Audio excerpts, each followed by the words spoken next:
Hello and welcome to the next episode or to the last episode for our AI Upskilling Framework. With myself today is Diana and Jose. Hi guys, thank you for your time. Hi. Hello.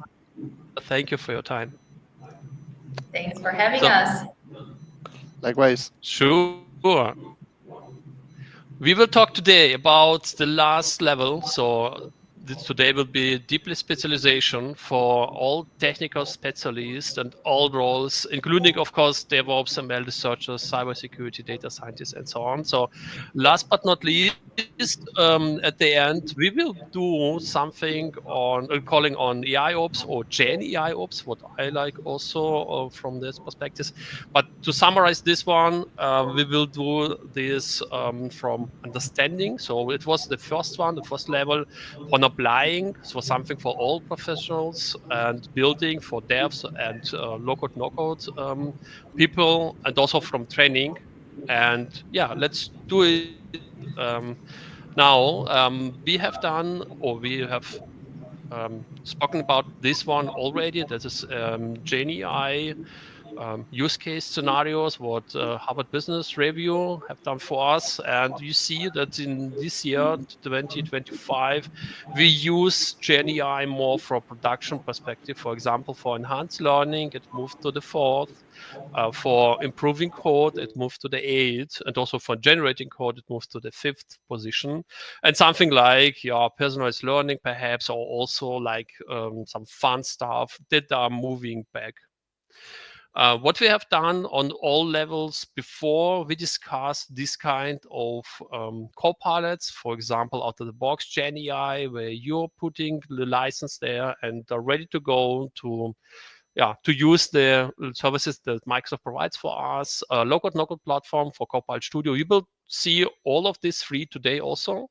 The Copilot Studio is for guys who are not developers somehow, that do not want to see some code, but they want to change something on a process style, on a dialogues perhaps, how the chatbot would create and also interact with the people and so on. And last but not least, if you want to build your own Gen AI, you have to do this on Azure AI Foundry to get there your models, then you control all of this stuff. So, Diana, we will talk about this one perhaps. What is about the upskilling agent here? All right. So thank you, Alex. We did the first episode together, right? When we just started into this conversation. And I mean, now you've done already 4 weeks of trainings. So we thought that maybe for this last session, we try to bring it all together into a use case that I think every single employee and every single person out there could profit from, right? So that's how we came up with the so-called upskilling agent, to go hand in hand with our AI upskilling framework that we're doing here, right? And the reason behind it is, there's multiple reasons behind it, right? But I think that in general, if we look at the market trends at the moment, and Microsoft has been running these modern work trends annually. And what we've noticed in 2025, this year, was that all organizations and all companies out there prioritize AI skilling. And AI skilling, I think, is one of these really tough nuts to crack at the moment, just because there's just so much technology out there. There's so much choice, right? So, and this is one of the use cases that, I think applies to every single person out there. And when we look at this chart that you see here on the screen, we see that, as I mentioned, top 2 trends are AI skilling and digital labor, right? There's a lot of companies out there that think of employees not just as humans, but also as agents. And this is one of the topics that we want to explore today. So if we dig maybe one step deeper into this use case, I just listed a few of the challenges that we see here, maybe on the next slide, Alex. And then also proposed a few solutions that we will showcase today with this agent. So challenges at the moment, right? Again, looking at the broader market perspective. There is this phenomenon called fear of becoming obsolete, right? So a lot of employees are acknowledging that their skills are outdating quickly, regardless in which industry you are and regardless which job you are doing. Because of course this is driven by these tech advancement cycles, right? So we see how technology is progressing over time, the speed of that, and how that is impacting employee decision making process in terms of okay, what kind of skills do I need to prioritize to still have a relevant job 5 years from now, right? That's coupled then in the next step with the lack of time for learning. So as I mentioned, there's a lot of choice out there in terms of technology, in terms of skilling, in terms of learning paths. So the question is, how do you actually choose the right path for you, right? And this is something that an upskilling agent can also support with. And then the third point, which I think is also very relevant, is this cognitive overload, right? So there's a lot of time being wasted in looking for the relevant courses, right? A lot of different learning platforms, a lot of learning methods. So how do we make sure that we find what is right for us and we don't get stuck into this decision paralysis infinite loop? So now we come to the solution. So why we bring this upskilling agent to you today is because we want to really emphasize the need for personalized training. And one way to achieve this is, of course, through personalized learning paths, to also proactively being alerted about market trends and when some of the skills in your employee profile, for example, might see a declining demand. Then to tackle the second part of lack of time for learning, we can address this with a micro-learning strategy, right? So instead of just going through hours and hours of courses, we can think about micro-learning modules that can be anywhere from a couple of minutes to maybe 1 hour, like this session, that could fill into smaller daily gaps in the calendar, right? And then also to prioritize most urgent topics for an individual, for an employee. And then the third point is of course, getting curated recommendations, right? So really leveraging AI to link this profile, individual profile that everyone has, to basically market needs, company needs, and also individual needs for upskilling.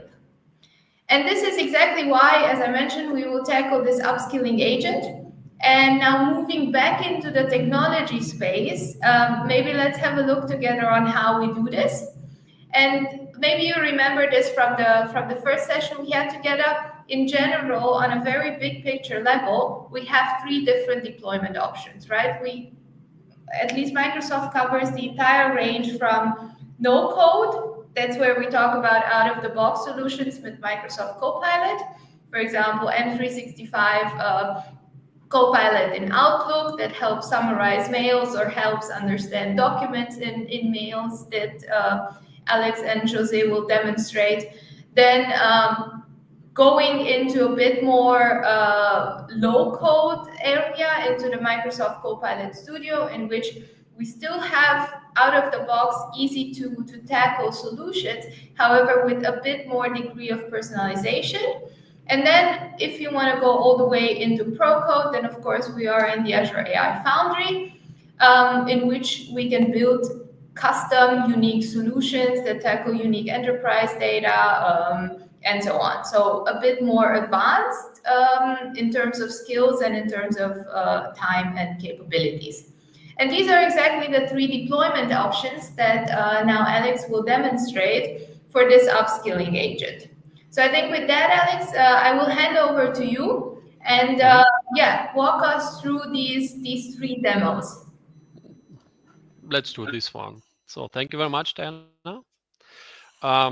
So what we prepared here, for example, on the left, we will see we are on Microsoft Copilot, and we want perhaps also try GPT-5 directly.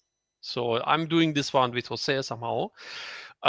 We were already sending to us one email from AI framework. You see here, that is something what we prepared somehow as a Word document. It can be Markdown, it can be PDF, whatever. So it's what you have seen already from this learning path, and we are now here right now. Yeah.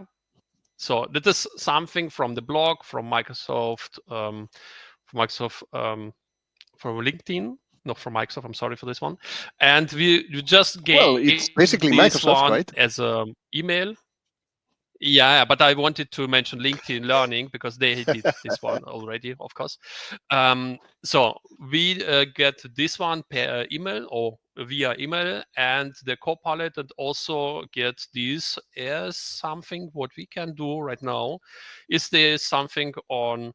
I'm a senior developer. Where should I start on this framework? Let's see if it will grab our email and choose this one as an opportunity, or perhaps going or searching somewhere else. So it searches for, of course, frameworks, searches for SharePoint, searches for OneDrive, for docs or whatever. Let's see. It was working yesterday. Let's see if we can break it today. So now I was getting this kind of email somehow. You see, this email was something like, okay, you get something on level 1, 2, 3. Let's see what we can do. And you see here, okay, it figures out, great question. And you see here as the email from Alex was there with a new training set, and you can go there and do something like whatever production and so on. What I was not expecting here, that it would get so deep. So you see, we are going for GPT-5 somehow. If we were doing this on GPT-4, it would be a little bit different answer, because you see there's something what I wouldn't expect to do go here or pick on one path, bot messages, API, and so on, and present me the whole plan, but also grab the information from, MS700. I have done perhaps one training for MS700, and it grabs this one from 2024. Okay, that is a PowerPoint from myself. Sorry for this one. That is the old one, of Interesting. course. This was a new email, and it was for 2021. Okay. Thanks for this. Wow. That's why it was upskilling here. Alexander, one quick clarification, which usually happens with GPT-5, is that it has kind of a router embedded in it. So it can decide if it will provide Yes. a quick response or a Hmm. deeper, really, really thought response. And then it will Hmm. go really, really deep. That's why some people say, oh, it's slow, because it's quite easy to trigger the deep thinking mode of GPT-5. Hmm. Hmm. Yeah, for sure. If you say then, please create an approval proposal for my boss to start on this upskilling training and so on, you get something like, okay, there's a training objective, justifications, details, it was sent by them, deliver, and so on. And then you can send this one to also, it was also grabbing some external stuff, but it's okay. The point of this, why we're showing Microsoft Copilot here also, we cannot manage something on the back end. So we can just manage, okay, it should be going for GPT-5, or it should go for GPT-4, perhaps it's the old one. If I still say this, try GPT-5, then I'm still on the old one. So this is the idea on the Copilot Studio. So you have to, yeah, to go over the dialogues, to go over the knowledges and so on, but do not have anything that you can somehow extend or adopt only to your behavior, of course, on your prompting, on your engineering, on your chatbot, but not from the backend. If you're talking later about GenAI or DevOps and so on, that should be some processes there. So you have also deployments, pipelines, and so on. You have nothing of this one on a Copilot.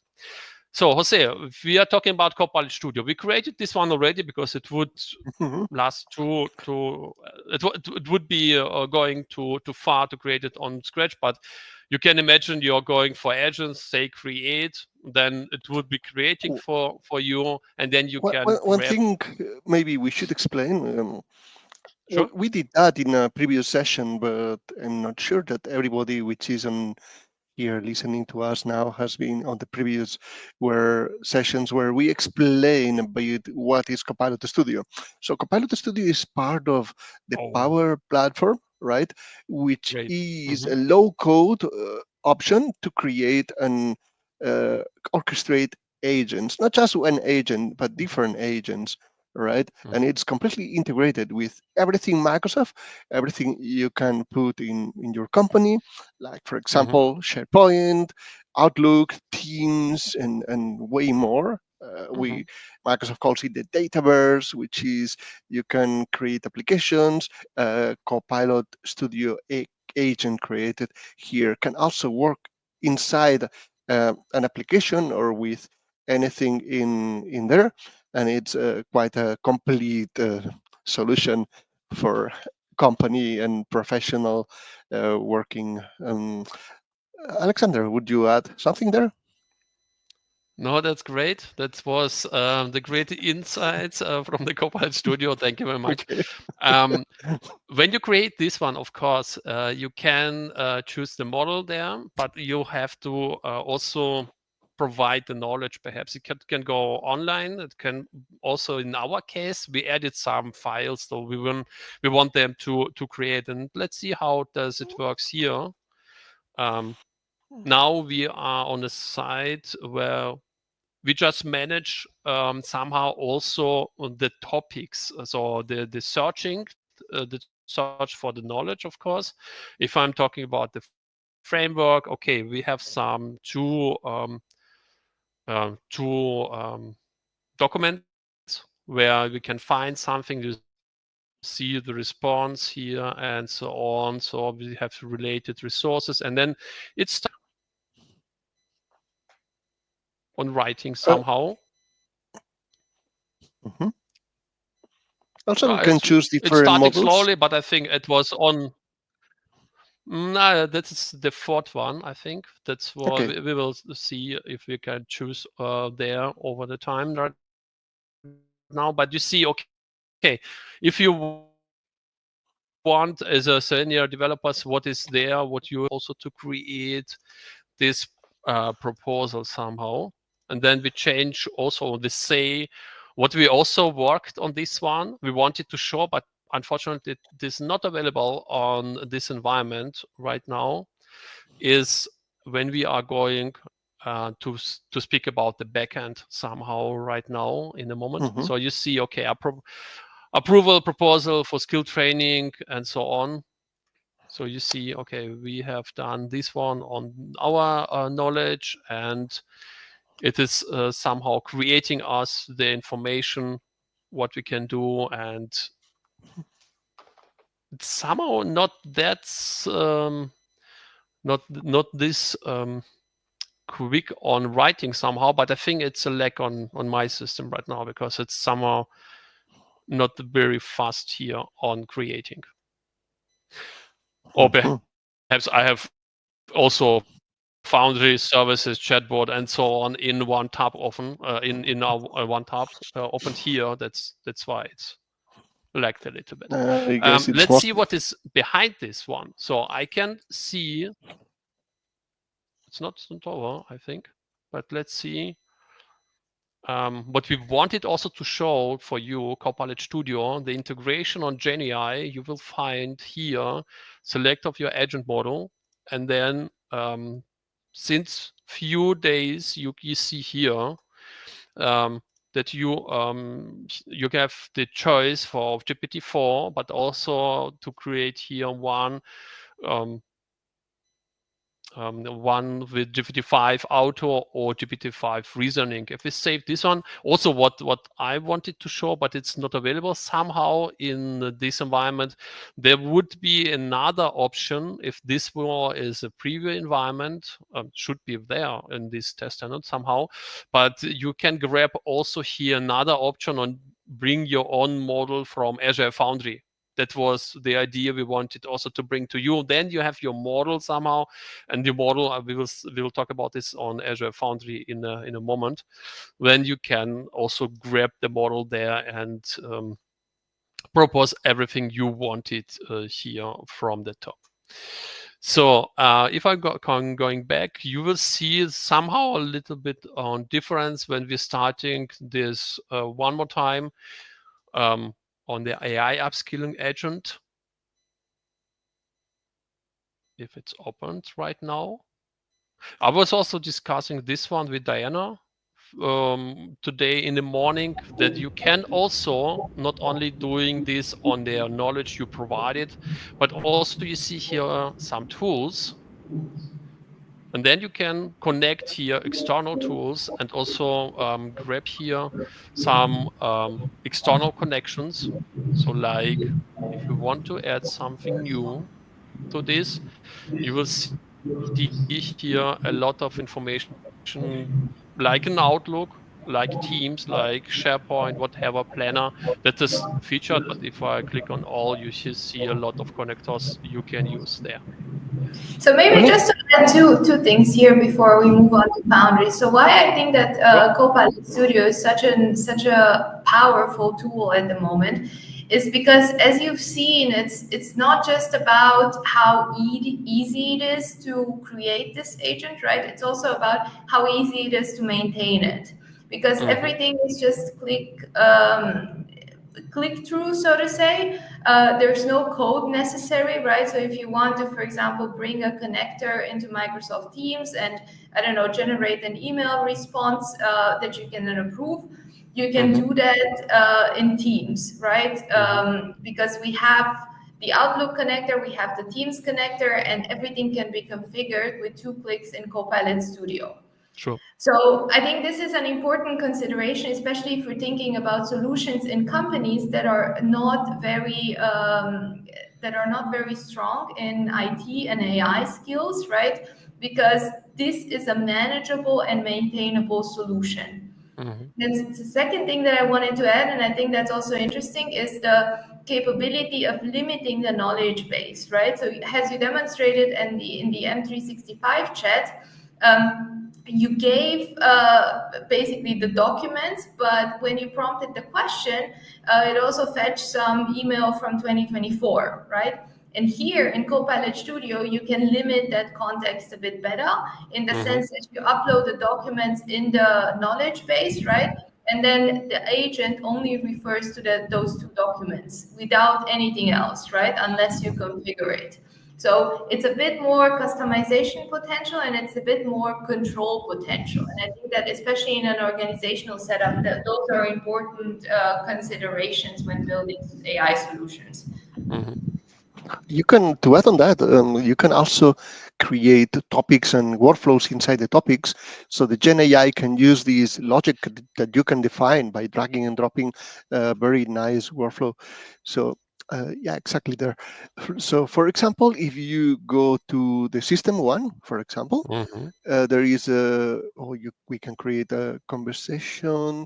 I think one of them is, Let's grab no, not one. this It's one, not okay. this one, not this one, not this That one. was conversation start. That was the Yeah, wrong one. that's very simple. Uh, but there is, I think it's conversation enhancement, which is for Hmm. generative AI, where you can also specify the source of information that you want, and you can prioritize one and say, hey, for the response, look first in our best practices documentation and find the Hmm. resolution there. And if you don't find it, then go and look in the general uh, resolution document that I have also provided. And if everything doesn't work, then go and search the web. You can do these kind of things, which are pretty advanced Yeah, with that's really cool. Copilot Because the Studio. trigger is here. Thank you for this one, for you both. The trigger is one if we have unknown intent. Intent is something what we're searching from the user query to find out what is going on. What do we want to order pizza, or do we want to order ice cream? Do we want to watch a movie? Whatever. Yeah, this is the intent. It's unknown intent. If it does not fit to one of our existing topics, then we are going to this trigger, and then you see that is directly create. We have earlier create this one as an option somehow. You will see here you can add whatever you want, send a message, ask a question, and so on. And under advanced, you can generate an answer, and that is Gen AI somehow. So Mhm. earlier, It's before Microsoft did this one directly here, we have to add this one. For example, like I wouldn't. it takes a bit. Yeah, I wouldn't save, but I can show how does it looks like. It like a generate answer, and then you have to grab your data. So your input will be passed to this data source. Then you have to edit. I click on edit, and I have to wait a lot. I'm sorry for this one. It's a little bit on my browser. Somehow it's not that much latency. You see this one. You see you can pass this to a board. You can grab it from a knowledge. So add the knowledge here, not for your agent here. So just the Copilot would be saying here you can only if you're going to this topic, then this knowledge will be searched for, or also you can go to the web search and so on. So that is something that is really powerful, as Diana already mentioned. But in the last case, if you move here, so we were talking about extend and build with Copilot Studio. Last but not least, the Azure Foundry. It's I think the most powerful of this one, because if you want to go to the Azure Foundry, of course, I have to click next somehow and see if it's working. Oh no, come on. I'm sorry for this. Okay, we have created this one already. So somehow on the Azure Foundry here, There. we created one. I would have created a search, and if a search is not placed in the original that is working, then it doesn't work. So it's somehow logical from this one. So we created this one yesterday. That was this together. And if you are going to hit the Azure Foundry portal, that is something you are going to do here. For example, if I'm doing this right now, or perhaps I have done this already. No, that was a search we created. Forgot it. Just to When clarify, we Azure are AI going for Foundry this, is the place yeah, sure. to go for everything generative AI in Microsoft Azure. So it's where you can deploy models, test the model, check the model catalog, and see which model fares better than others, and also play with them. And of course, there is this agent framework for Azure AI Foundry agents, and a lot more. Mm-hmm. Also, we can extend Copilot Mm-hmm. Studio with So what model. I like, yeah, sure. I think we have some coupling. Yeah, we wanted You, to show this one. yes, go ahead. Sorry. What I like here is, of course, we have already GPT-5 models. We can figure out, and also model router. You were talking about this one earlier. Do you want to figure out what is inside? Why not? Up to you. You want to show? No. Okay. You want me to create this? Okay, sure. No, just wanted to talk what is about, and somehow what Microsoft does with model router. Why do we need this one? So maybe I can take this. In general, so just to add here, in Foundry, in the model catalog at the moment, there's over 11,000 models, right? Yes. That's a lot of models. Yeah. Now, if you talk to a regular person, even in our tech industry, they would tell you that I don't need 11,000 models. I need a model that works for me and for my use Three. case, right? Only three. Exactly. And that's exactly what Microsoft, the challenge that Microsoft tried to tackle with this model router. Yeah. So think of this as basically your personal challenge assistant in finding the right model for you, right? So instead of having, I don't know, 10 different deployments with 10 different models, you have one deployment, which is called model router, which tackles this entire routing in the backend for you, right? And that's, I think, a quite powerful tool because, I mean, we've seen different models in the past sessions, right? We have reasoning models, we have Yeah. GPT models, we have also time series models, we have small language models. So there's a lot of different categories, right? And so what Model Router does, it takes the specific query or task that you give it, right? That's pass through it through its agent, and then considers complexity, cost, performance considerations, and it reroutes your task and your query to the respective and the best model in the background. And there's also a list. I think if you click on see more, then you see what kind of models are included in this router. So as you already mentioned, GPT-5 is in there as well. We also have small language models in there as well. So exactly, it automatically redirects the request to the best model to tackle it. That's great. Thanks, Diana. What I like here is the training data, what last updated August 2025. So it's up to date. You remember as GPT, whatever models started, we talk about the data is 2 years ago, the data is 1 year ago, and so on. That is somehow up to date. You have a lot of models here, and you were talking, we will, I think, discuss this one at the end, but you said this one also, to choose the right model for my use case. That is a primary idea if you're going for this level 5, for the last one, how to be up to date on your model.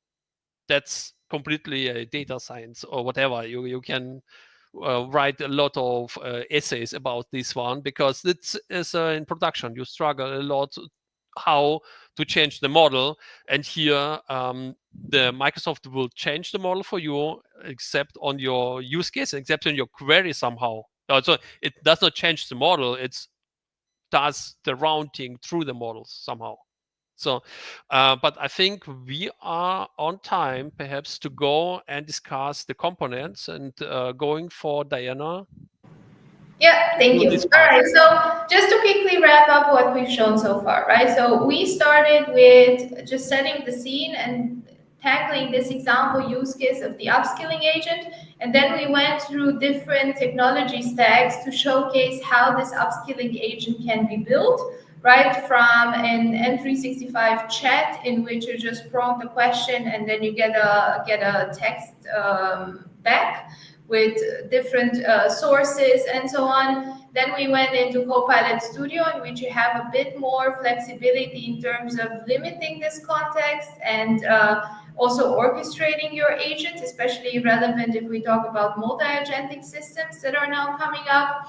And then now what Alex just explained was the foundry setup, in which you have all the flexibility in the world, but still it's important to be aware of certain managed services and products that would make your life easier, especially when we talk about operationalization of these agents, right? And that brings me now to this point. We just tried to summarize the components of an AI agent and what makes an AI agent really an agent, right? And to me, I always want to start with the user experience. So what is this agent trying to solve, and who is it solving for, right? And at the moment, we still have a lot of processes in which humans are in the loop when we talk about process automation. But in an ideal scenario, and of course in a responsible way, we want these agents to act autonomously, but of course responsibly on behalf of a user, right? So it always starts with the user experience and with the problem setting. Then the second point is knowledge. As we've seen here, right, it's important to limit the knowledge and the context, and of course control what kind of data this agent should be focusing on. Then the third point is action. This goes hand in hand with user experience. So what are we giving this agent capabilities for, right? And what other applications in our ecosystem are we connecting this agent towards? Then we want memory. Memory, I think, is a very important aspect, because it gets very frustrating if you have, for example, an email agent that is not able to respond. So, for example, if it were to draft responses for you, right, it would be very annoying if it wouldn't like match your style, your tone. It wouldn't know the conversation that you've previously had with a certain person, would not understand previous prompts that you gave it or previous actions that it took. So you need this memory in order to be more more specific and more personal in the outcomes. Then autonomy. Autonomy is a big topic at the moment. We will touch on this when we talk about responsible AI principles as well. But this is about what degree of autonomy and what degree of freedom do we give our agent in terms of go and do things for me. And here, from a technology-based perspective, we usually talk about a trigger-based approach. So for example, when a new email hits your inbox, then a certain workflow should be triggered. For example, a new upskilling event is coming up, then your agent would automatically prompt you maybe in Teams saying, hey, there's a new event that needs your attention, or even help you prioritize which events you actually should attend based on your user profile and skilling profile. Then foundational models is basically what we saw in Foundry, right? What we talked about model routing, for example, and the 11,000 models that are available for your choice. So the question is, which model is the best for you, and how do you also make sure that you keep up to date with the tech cycle? So when new models come up that are maybe better for your solution, how do you make sure that you're able to incorporate them with zero downtime and with zero impact on the user experience overall? And then the last point is orchestrator. So here, this was maybe not the focus topic, but it will be in the future when we talk about multi-agentic systems, is how do you manage your agents and how do you manage your workflows, right? So you need to think about agents as you at the moment think about teams of people working cross departments, cross countries, and so on. How do you make sure that everyone and everything runs smoothly? Good. And with that, I would say that moving one step further would be what actually do we need to consider when we talk about successfully developing and deploying AI agents, right? And again, I don't want to repeat this, but it's all about the data. So what knowledge is fueling these agents? What kind of data and what kind of grounding do I have in place? Then what kind of actions, right? Action is a big topic at the moment because we want to automate as much as possible, but at the same time, in a responsible and secure way. That's why point number 3 is always security. Actually, this is point number 1 in every decision and every solution that we're designing at the moment, that making sure that agents as well as humans have a least privilege access to data, to connections, to applications, to anything, right? So that we design in a secure manner. And then, of course, evaluation. So how do we make sure that the agents actually perform the task that we gave them to do? And how do we make sure that they performed it well, right? So we need to have some monitoring and evaluation metrics in place. And this brings me back to, maybe you remember this if you were in the first episode. I always like to think of AI as pizza.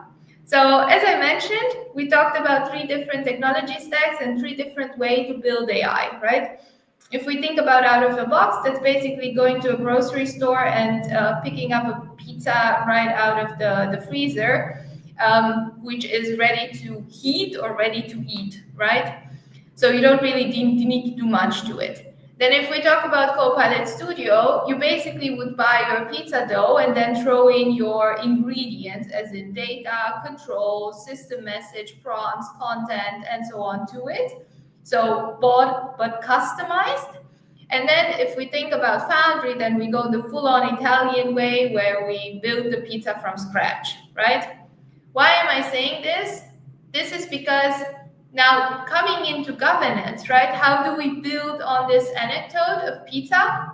And I like to say that, government is a very challenging topic, but one easy way to think of it is, if we think of AI as a pizza, then regardless how you bought or how you made your own pizza, governance is making sure that your pizza doesn't burn in the oven. And I think this is a takeaway message for all of us to, I don't know, maybe one way to think of governance that is easy to understand for everyone, and everyone in a company could relate to this message, right? That pizza needs to go in the oven and we need to have an oversight on that. And I think, Alex, if we can go one step further, I want to take this idea of governance and highlighting the maybe a few areas that we should be looking at when we design and when we govern our AI systems. And I think we have an extra slide for that. Exactly. So we list here from a Microsoft perspective a few areas. This is not an exhaustive list, right? I think that this is top of mind in every organization and basically also every human, right? To think about some of these considerations. So that's why I would say that now we maybe go step by step into what makes an AI solution trustworthy. And trust is a big word, right? So how do we leverage these governance principles, the responsible AI capabilities to really make sure that our AI is trustworthy? So we will be talking about responsible AI practices. We'll be talking about AI content safety and how that contributes to trust. And we'll talk about privacy. Then going out of this, right? So this is the foundation in every solution, and I think Alex and Jose will walk you through this. And then once we have this baseline set up, not just for AI, but also in general for everything that we build in terms of software and solutions within the organization, then it's of course also relevant to see how this fits architecturally, right? So how do we make sure that what we build today is manageable tomorrow when we're gone? And this goes back to what I said about Copilot Studio. It's a decision that impacts not just the project phase in which an AI project is being built, but it impacts the lifetime of this solution, right? So that's why architectural guidance is such an important topic. And then we come to actually the topic of today, which is the Gen AI Ops, right? And how do we tackle the life cycle of managing these models, of updating our solutions, and making sure that the user experience is not being impacted? And last but not least, data, right? So data is the cornerstone of everything that we do in AI. And that's why, of course, one of the considerations is around data governance, data security, data compliances, and how basically we make sure that data fuels our AI in a consistent, reliable, and responsible way, right? And I think with that, I would like to hand over to you guys to maybe walk us through these principles. Yeah, sure. Thank you very much, Diana. And the first one is, if you're talking about security somehow, then you see there are a lot of tools already there. We have to measure the risk, we have to manage the risk. And what I also, during my PhD somehow, this human AI interaction toolkit was provided by Microsoft Research. They announced this one, and I was somehow looking up a little bit. So how did they do this toolkit, and what they were they focusing on interactions? Because this was also from my PhD somehow the idea what is not solved right now, somehow also not in GenAI, is because the people, what the people were taking to the as a query, and the system what is building for, they do not map every time. So I have something on a dialogue systems, on a dialogue management, but we have to consider as a developer what to build for the people. So how to build the perfect dialogue for the right user somehow, because it's everything not matched either on each other. And you have something like this, you have to map the rig, you have to look it up. Jose, have you heard of these tools? Have you done it before? Not these two concretely. So I'm familiar with what we can do in Azure AI Foundry, right? Mm-hmm. But I'm familiar with things which are emerging as a risk for Gen AI, right? So Mm-hmm. my point of view there is Gen AI LLMs are just one more component in our architecture, right? But Mm-hmm. it's so much evolving that we need to keep in check very quickly. And my Mm-hmm. point of view is in production, we are not giving it the importance it has, because it's sometimes adding new things without fully checking them out for security is adding security risks non-stop. Yes. We have from injection, we have document injection, we have MCP injection, the risk which comes with MCPs which are appearing everywhere, and every point is a risk, right? And if we want to put the classical onion architecture and protect things properly, well, we got a lot of work to do. Sure. But what you, I think, mentioned is Azure Studio or Azure Foundry right now, the evaluations Yes. there. We were talking also with product group that there's some problems on, it was 1 year ago, and the one problem of what we see on the customers, if they interact with the LLM and so on, we do not see tracing. However, in Azure Foundry, you have tracing possibilities right now, and also this evaluation stuff that makes the life really easy somehow to figure out what is happening in the backend if Yes, and you're sending it the query. provides it Yeah. provides as well a lot of improvements. So everything they can do by default in securing LLMs, it's Hmm. done in Azure AI Foundry. So it's Yes. one of the most secure products Hmm. around, or the Yes. most. So what you mentioned is here already there, of course, Yes. and we use this one. I like they put this feedback into the Foundry or also on Azure AI services, because you need this, of course. What is not new somehow for, I think, every one of us is Azure Content Safety. If we putting there, as you had said, like injection, or we will putting on a query, we're talking like hate, or we want some violent speeches and so on. So um, that should be blocked somehow. And we It, can do this on our yes. input. We can put it on our input filter, and then we can put it on our output filter. So it's not only what we get from LLMs, but we get earlier from Microsoft. So we figure out, or we get something queries inside, and then we figure out, okay, if there's something coming back that is bad, then filter it. Nowadays, we filter both way, and that is great because injection are happening not on the back, they're happening on the, if it's go inside the LLM, so to the LLM. So, and the idea is somehow you can just figure out, okay, is a jailbreak, is a prompt injection attack or something like this, then you have to stop it right now. And maybe just to add on this, Alex, so because this screenshot comes out of Foundry, right? But Azure AI Sure. content safety is embedded in every single product that we bring to market, right? So regardless Hmm. if we talk about out of the box Copilot in M365 or Outlook or PowerPoint, or if we talk about what we build in Copilot Studio, Azure AI safety is there as a baseline. The only Hmm. difference in Foundry is that you have there a bit more flexibility to adjust these filters to your own use case.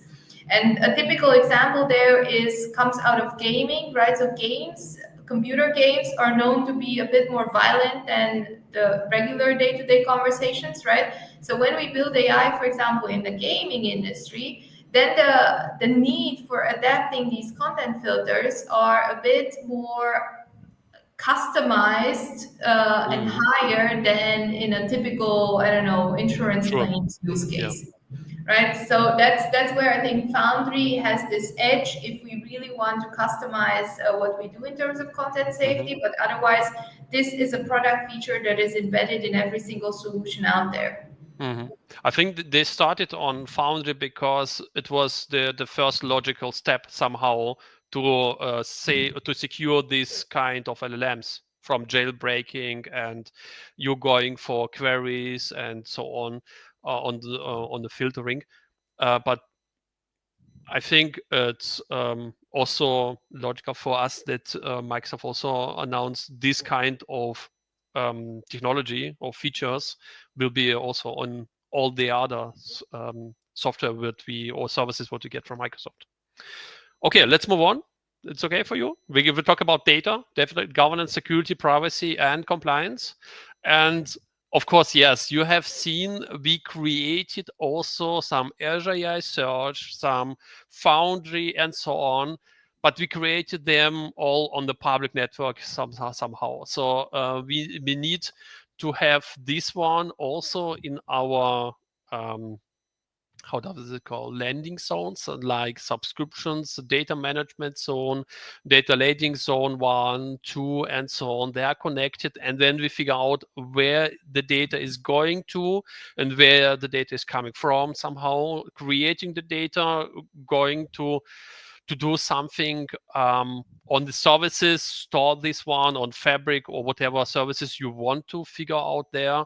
And you are somehow, if you are based on Azure Well Architecture's framework, it will be not just creating what we see somehow on a test POC, but I'm hoping not on production. The customers are going to create all the services, they're publicly available, and then they are not secured somehow. Yeah.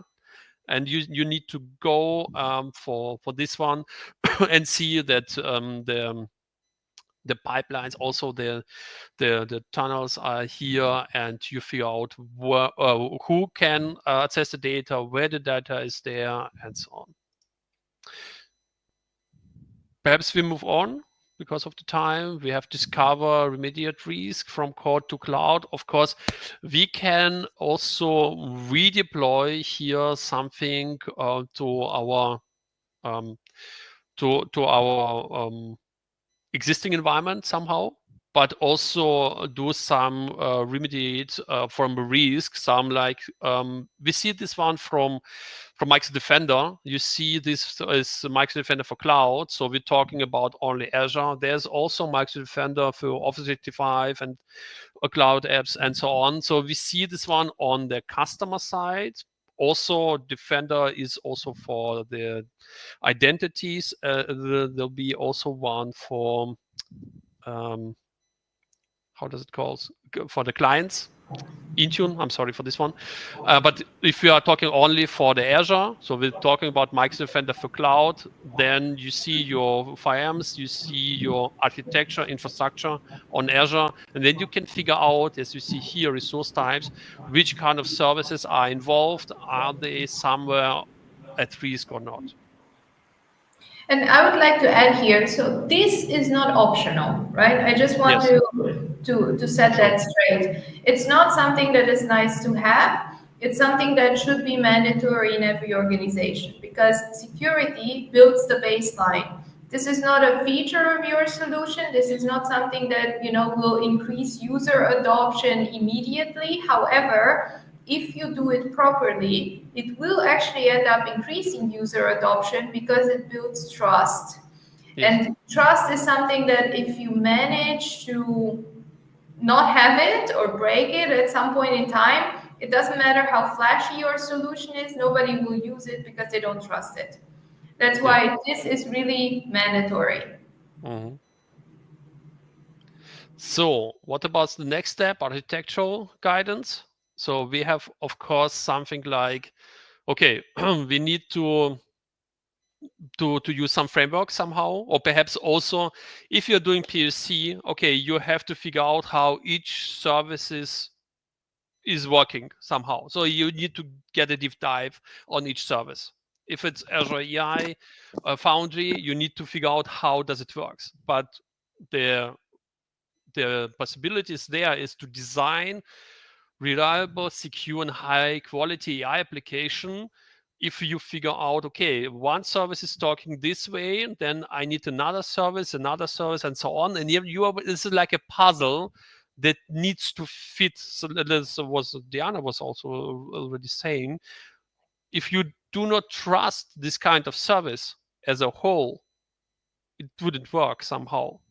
So you have to figure out, of course, how to get the services in secure way, to connect them, going after each other, and provide the application in a good way. So high quality AI application somehow. Do you want to add something? I mean, I would add that, when we talk about architecture, we need to talk about different layers of architecture, right? Mm-hmm. And it all starts, I mean, we're here in the AI space, so it starts with the models. There's 11,000 models to choose from, Mm-hmm. all with different pricings to performance ratios, right? Mm-hmm. So I think it should be a conscious decision not to go for the flashiest model out there if you don't need it just because Hmm. it's flashy, right? There needs Yes. to be some cost management perspectives in there, and there needs to be also some integration management perspectives in there, right? So, how does your AI solution link to everything else that you already have going on in your company? Hmm. Um, how do you link cross-product solutions? So, for example, I mean, in big enterprises, we don't talk about build versus buy. We talk about build and buy, right? So you Hmm. have uh, a very heterogenic IT landscape and AI landscape, right? And you need to make sure that whatever you do at the moment and whatever you plan for the future links into that. And it Hmm. all goes back to architecture, not just of AI, but of the solution as a whole, right? That's great. Thank you very much. Let's see what we get on the fifth one. That is something, yeah, we wanted to do this somehow together. The Gen AI ops, if we are talking of about DevOps, it's nothing new. You plan, you design, you figure out how it's working, you are going for development to operation, deploy this and monitor, and then going back and forth and so on. What on Gen AI ops, somehow what we add here is, was Diana was already saying here, okay, it's about, of course, models. You have some business needs, and your business needs, they decide, okay, what kind of project do you need, what kind of models do you want to have, what kind of use case do you have there. Of course, then you have something like here, you see argument in the RAG, prompt engineering, fine tuning, evaluation, and so on. Prepare for the app development. Okay, you deploy the LLM. There are some quotas and cost management. um, yeah, on quad and cost management, we can talk perhaps for the next hour, because that some customers already struggle on this one. They want to enable some newer LLMs, but there are some quota you need to raise every time. So that is a topic that is not quite easy to manage somehow. Um, but then monitoring, of course, rollout, content safety, and so on. You get some feedback on your evaluate this one. You get so your exception handling, and perhaps you need to find the new LLM. Then we did not talk right now about small language models, but I think it would be not the easiest job. I know some customers, they are working on stepping up on get the right LLM or the right model for the use case. What we wanted to discuss at the end was how to rapid change the model somehow, and also how to get the right model for the use case. So I think that is something what we need to consider.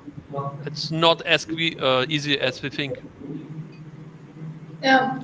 And I think maybe just to wrap up this topic, on the next slide, we can see the different maturity level in Gen AI apps, right? So we go from an initial, I mean, I think everyone is already past the initial phase in which when we're just Hope discovering so, or yeah.